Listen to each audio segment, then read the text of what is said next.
আমাকে ভেঙে বলে চলবে না।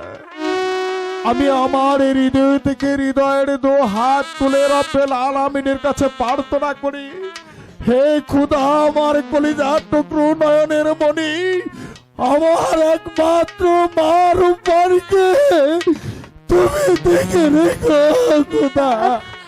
তুমি আর কেঁদো না পিতা, এমন সুখের দিনে কাঁদলে কি হয়? আমি তো কাঁদছি না পিতা, আজ তুমি আমাকে মনের মতো করে সাজিয়ে দিবে। তোমার এই সাজ নিয়ে আমি আমার স্বামীর ঘরে সুখে সংসার করে সে যাত্রা করে যেন সাদা কাপড় পরে বেরিয়ে আসতে পারি।